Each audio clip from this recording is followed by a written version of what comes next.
It's Tuesday, the 1st of June. Welcome to the Breakfast Show. I'm your host, Mark Anthony. Can you believe it's June already?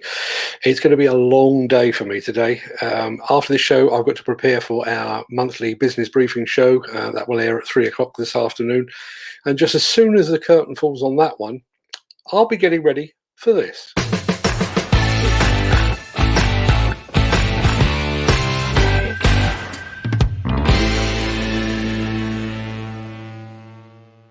We'll get to the news headlines in just a second, but first, let's see who among the pampered and preening is celebrating a birthday today. Happy birthday!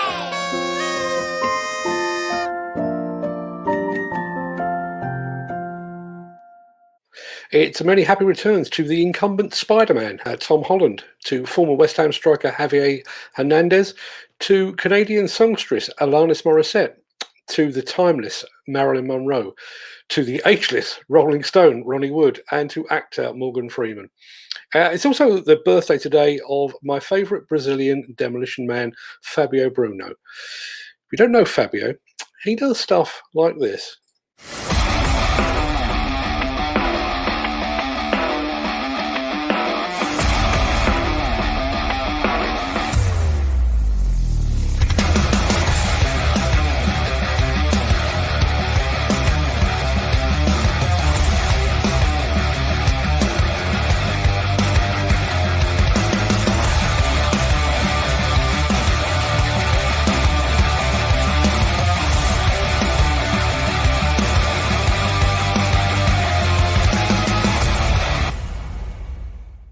Times like this, I wish I could say happy birthday in Portuguese, but I can't. But many happy returns, one and all.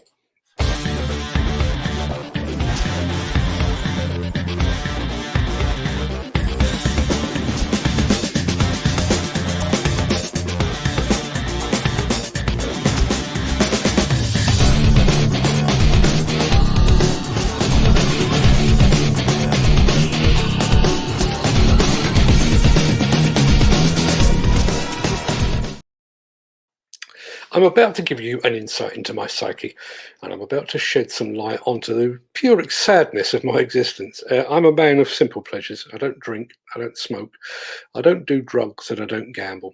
But when each of these shows is over, I like to step away from the computer and the camera into which I'm currently peering and grab myself a slice of toast. As I said, simple pleasures.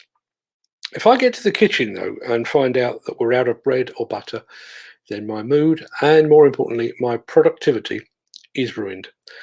It's just two items, bread and butter. Not much to ask, right? So I feel the pain of the UK construction industry that has worked right through the COVID-19 pandemic, that went to work even when the scientific advice to the rest of the population was to stay at home, that has led the nation not just out of pandemic, but to unprecedented highs in new contract awards and workload. But that same industry has just popped to the kitchen to find the pantry bare. There is no bread, no butter, or in this instance, there's a lack of cement, of steel and timber. My family knows that I like to have a mid-morning piece of toast. Similarly, the construction materials supply chain knows that construction companies and civil engineering firms will need materials. They've surely seen projects like HS2 coming for years. The surge in demand for cement and steel surely doesn't come as a surprise or a shock. We all know that construction demand is cyclical, that it's an industry marked by peaks and troughs. For all that, the sector has enjoyed a prolonged period of unprecedented highs, and the sentiment and confidence required to maintain that demand are there for all to see. And yet, there is now a very real possibility that the positivity within the industry could be brought to a shuddering halt because material suppliers failed to plan ahead. They stuck by their just-in-time mantra even when that time had clearly passed. Construction industry booms traditionally end due to economic downturns and market sentiment, both of which are beyond its control. Imagine if this latest boom was ended purely because the material supply tap was turned on just a bit too slowly.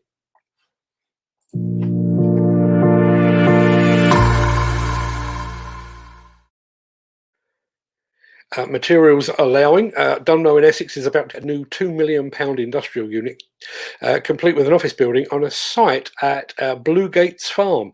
But first, a competent demolition contractor is required to remove the residential buildings that currently occupy the site.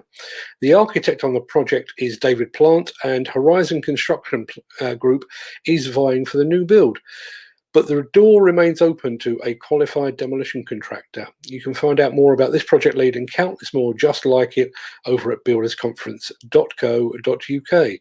And speaking of the Builders Conference, don't forget that I'll be joined later today by Builders Conference CEO Neil Edwards to look back over the construction contract awards for the month of May 2021.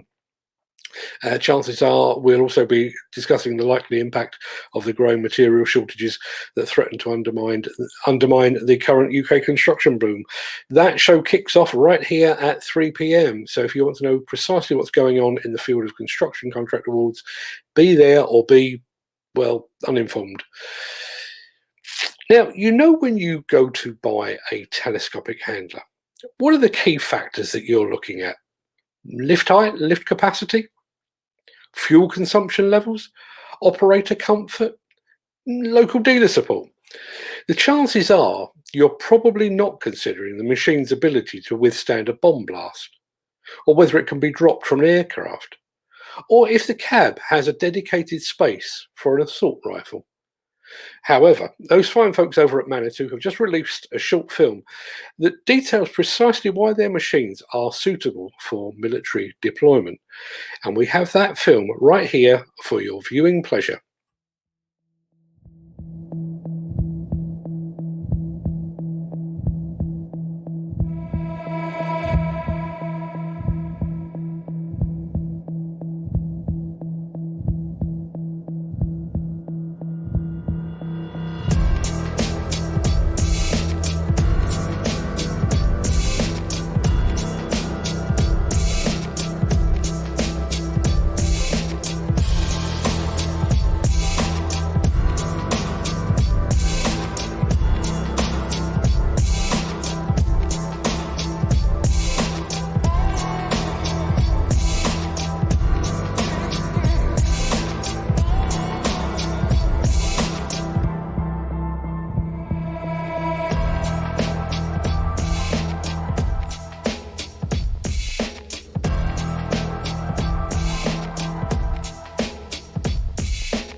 In the unlikely event that I'm ever asked to go to war, I think I'll be taking Manitou with me.